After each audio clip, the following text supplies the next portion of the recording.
देखिए, वे डूबते को तिनके का सहारा है बेसिकली। दोनों के बाद अगर आप देखेंगे, महाराष्ट्र नवनिर्माण सेना जब उन्होंने 2006 में बनाई थी राज ठाकरे ने, उसके बाद से कोई वो चमत्कार कर नहीं पाए और प्रदेश की राजनीति में लगभग खत्म हो चुके हैं राज ठाकरे।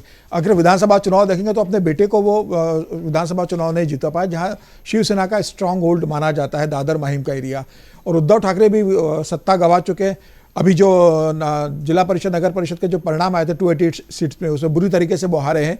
अब इन्हें लग रहा है कि बीएमसी में तो 1996-97 से लगातार शिवसेना का कब्जा रहा है। हालांकि ठीक है कि भारतीय जनता पार्टी साथ में रही थी शिवसेना के साथ, उसके बाद से अब गंगा में बहुत पानी बह गया है। बंबई में अगर आप देखोगे तो उद्धव ठाकरे की पार्टी यहाँ से निकल जाती है, उद्धव ठाकरे महाराष्ट्र की सत्ता से बाहर हो जाते हैं, आपका पार्टी में बड़ी टूटों के सिंबल आपका चला गया है। अब उद्धव ठाकरे को लग रहा है कि भाई बीएमसी एक मेरी जो ताकत रही है, क्योंकि बीएमसी का 65-70 हज़ार करोड़ का बजट है, वो एक कमाई का बड़ा जरिया रहा है शिवसैनिकों के लिए हमेशा, क्योंकि जितने शाखा प्रमुख शिवसेना के रहे वो सब बीएमसी में ठेकेदारी करते थे, उससे वो शिवसेना भी चलाते थे और अपना खर्चा भी चलाते थे।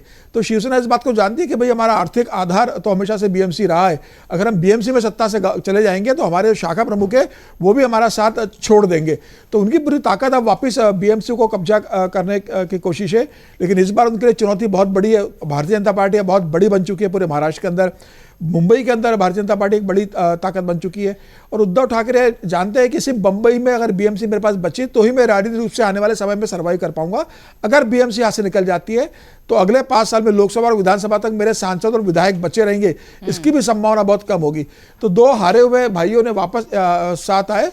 पूरा कोशिश उनका मराठी वोट बैंक की तरफ है और ये तय था कि राज ठाकरे आएंगे तो कांग्रेस साथ में नहीं जाएगी, क्योंकि कांग्रेस कहेगी कि भाई उत्तर भारतीयों के साथ जिस तरीके से राज ठाकरे का व्यवहार रहा है, और कांग्रेस से कहा था और कांग्रेस ने अलग लड़ने की घोषणा कर दी है, बिल्कुल।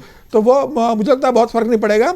भारतीय जनता पार्टी सबसे बड़ी ताकत बन के उभरेगी और मेयर भी भारतीय जनता पार्टी बनाएगी। भारतीय जनता पार्टी और एकनाथ शिंदे दोनों मिलकर बीएमसी में सत्ता पे काबिज होंगे। 15 तारीख को वोटिंग का 16 को परिणाम हो जाएगा, लेकिन आज अभी तक किसी की भी सीटों का डिक्लेरेशन हुआ नहीं है। 30 तारीख को लास्ट नॉमिनेशन डे है, सिर्फ 3 दिन बाकी है, लेकिन सीटों की खींचतान चल रही है।